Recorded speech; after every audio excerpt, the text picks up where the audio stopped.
Their chain reaction. Does that help you? That helps. Is there anything else that you're just getting that you want to tell me or that you will tell me about this whole thing? It might be of assistance to you when you feel you need to make a decision, to take a moment before you make the decision and spin for a while. Okay.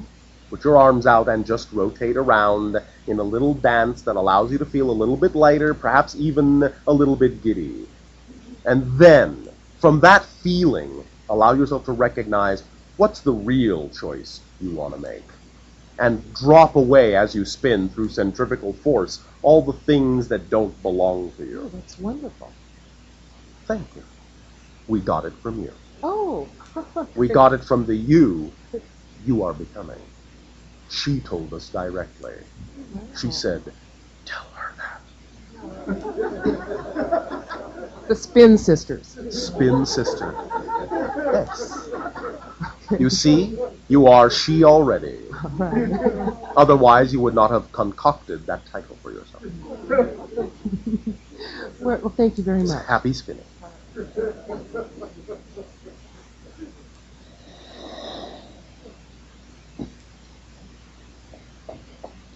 Hello, Bashar. And to you, good day. And to you, a good day. I ran across some reading recently With your car. literally, that in physics about a theory that postulated that all the physical universe was made up of exactly one atom, or one electron, one neutron, Yes. etc. This is what we have talked about and called the prime radiant concept. And I remembered you having talked about it, but at the time when you brought it to Las Vegas, it was a bit over my head, and I would love if you would repeat that principle so that it would be within my eyesight. All right. Thank you. Now, of course, before we begin, do remember that even your own scientists know that when they use words like particle and electron, it is to some degree symbolic. You understand?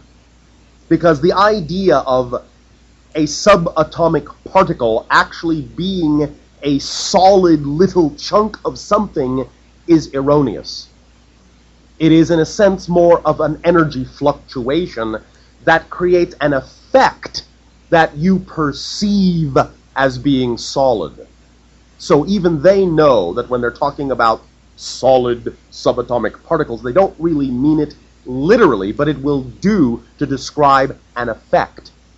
Is that clear so far? Is that what they're referring to by waveform particles? Yes. Okay, I understand. That will do. Complementarity, I believe it's called. Or something. Many different appellations have been given to this concept, but you don't really need to understand that, just to understand that we don't necessarily mean this as literally as it may sound, but it will work in your physical world as a good analogy mechanically.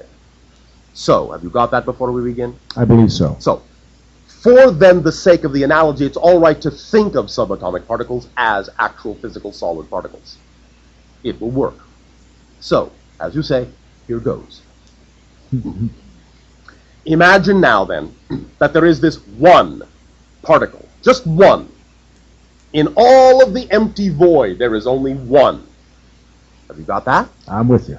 Thank you. Imagine that this particle has the capacity to move so fast that for all intents and purposes, it can move at infinite speed. Have you got that? Yes. Knowing then that if something by definition can move at infinite speed, that means it would be everywhere in the void at once. It would fill, in a sense, all the space up. Would it not? Correct. It would be next to itself so quickly that it would appear to be 2, 3, 4, 5, an infinite number of particles, but it's all the same particle moving so fast that it just appears to be more than one particle sitting next to itself and interacting with itself, so to speak. Have you got that? Yes. Does it follow in line with what we currently theorize about time as it reaches the speed of light becoming no time, infinite time, photons moving at infinite speed simply because they're outside of our perception or our vibration yes, of time? in some senses there is an aspect of this that fits that idea, in the sense of knowing that this is essentially, again, this is a terminology utilized by your physicists, a massless particle. which is how it can move at infinite speed. No force acts upon it, no inertia does it need to pay attention to. It really has no mass, thus there are no laws that it is breaking by moving at infinite speed. Does that make sense to you? Yes, except for... Well, I'm not finished. Oh, I'll wait. Thank you. So the idea is that, to begin with, being massless, for all intents and purposes to your senses, it would be fundamentally invisible, imperceptible. Mm-hmm. The only way it becomes perceptible or apparently more solid is by, in a sense, crossing its own path in such a way that it reinforces its reality in a way that you perceive as becoming more and more and more dense the more times it crosses its own path in a certain pattern. Where it does not cross its own path in that pattern, it remains as what you perceive to be energy or empty space, and only appears to be solid matter where it crosses its own path in a certain pattern. Thus, the idea is that as it becomes more densified vibrationally, in terms of frequency, it slows down and creates the threshold you call below the speed of light and above the speed of light. Those things that are above the speed of light are the same particle, but less densified, crossing its path fewer times. But it is all the same particle, undergoing all the same interaction, just creating different strata of itself by how many times it interacts with itself. Does that make some sense by analogy? It does, but when we get to the lower than speed of light vibrations, Yes. and we see our mass reality around us, our mass-oriented reality, Yes. are we to infer that the gabillions of electrons and atoms are in fact one? Yes. And how did we ever get to the conclusion that we are seeing these billions of atoms that make up all of reality?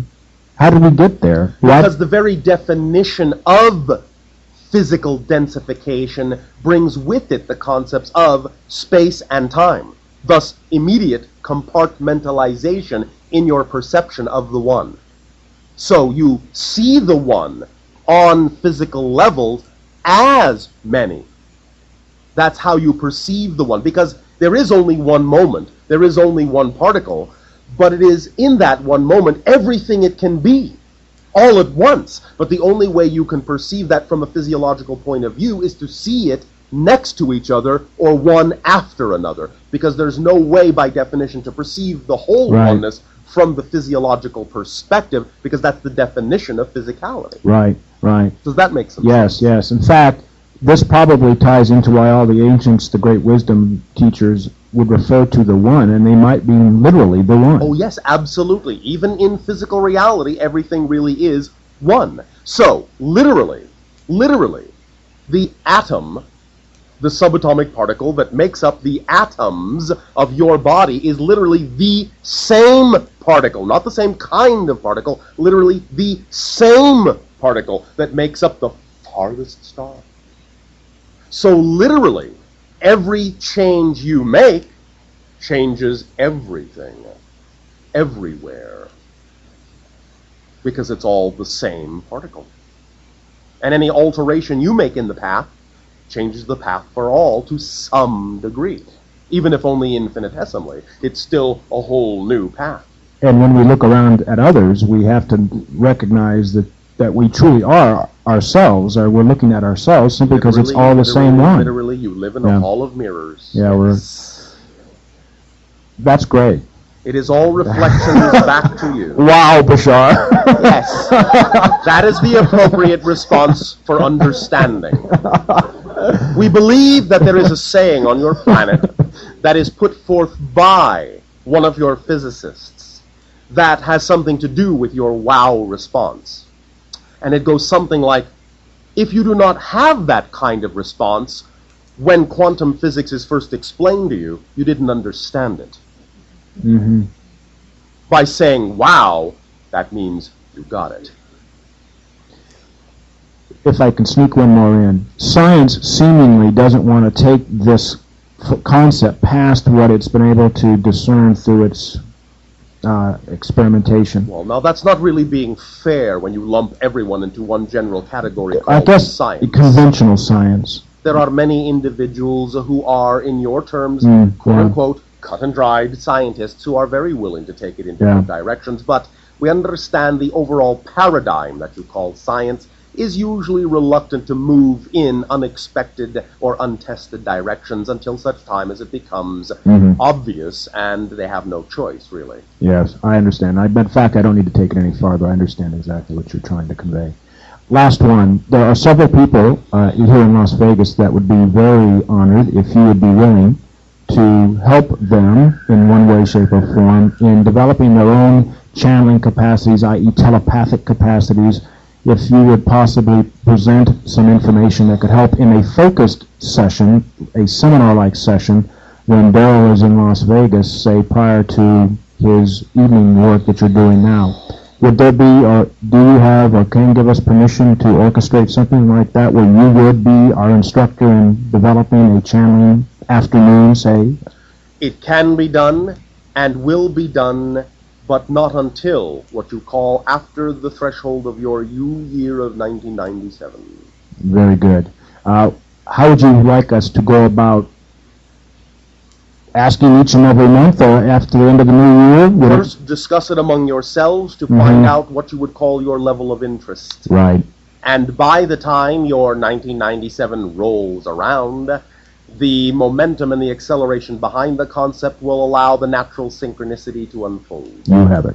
Thank you so much, Bashar, and it's always a pleasure. As it is with us for you.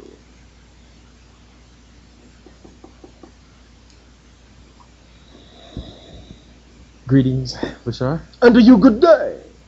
How are you feeling? Perfect, Andy.